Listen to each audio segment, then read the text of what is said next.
Hi guys, welcome to அபிகாலே.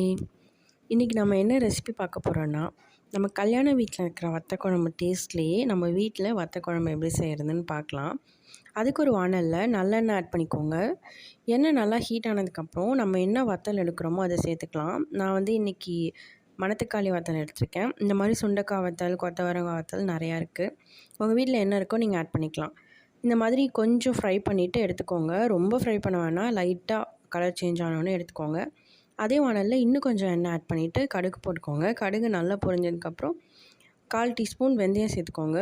அதுக்கப்புறம் உங்கள் வீட்டில் வடமும் இருந்ததுன்னா நீங்கள் வடமும் ஆட் பண்ணிக்கலாம், இல்லைனா வேண்டாம். அப்புறம் நான் 2 பூண்டு எடுத்திருக்கேன். பூண்டு நல்லா ஃப்ரை ஆனதுக்கப்புறம் கருவேப்பிலை ஆட் பண்ணிக்கோங்க. அப்புறம் நான் இன்றைக்கி சின்ன வெங்காயம் எடுத்திருக்கேன்.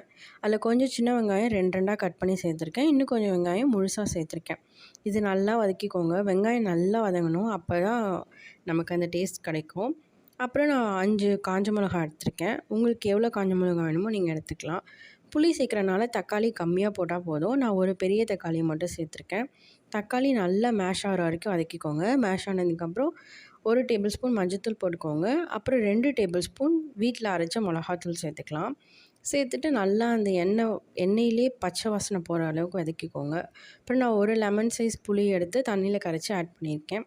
உங்களுக்கு எந்த அளவுக்கு கன்சிஸ்டன்சி வேணுமோ ஆட் பண்ணிக்கலாம். திக்காக வேணும்னா திக்காக வச்சுக்கலாம், தண்ணி வேணுன்னா இன்னும் கொஞ்சம் கூட ஆட் பண்ணிக்கலாம். அப்புறம் தேவையான அளவுக்கு உப்பு ஆட் பண்ணிக்கோங்க. உப்பு ஆட் பண்ணிவிட்டு ஹை ஃப்ளேமில் வச்சுட்டு 5 மினிட்ஸ் கொதிக்க விடுங்க. நல்லா கொதிக்கட்டும். கொதிச்சதுக்கப்புறம் லைட்டாக எண்ணெய் பிரிஞ்சு வந்ததுக்கப்புறம் சிம்மில் வச்சுக்கலாம். நம்மளை சிம்மில் வச்சு நல்லா கொதிக்க விடும்போது இன்னும் கொஞ்சம் எண்ணெய் பிரிஞ்சு மேலே மதக்கும். அதுதான் இந்த குழம்புக்கு டேஸ்ட்டே. இந்த மாதிரி 5 மினிட்ஸ் ஹை ஃப்ளேமில் வச்சதுக்கப்புறம் சிம்மில் வச்சதுக்கப்புறம் கொஞ்சம் ஒரு கொதி வந்ததுக்கப்புறம் நம்ம ஆல்ரெடி வதக்கி வச்சுருந்த மணத்தக்காளி வத்தலை சேர்த்துக்கலாம்.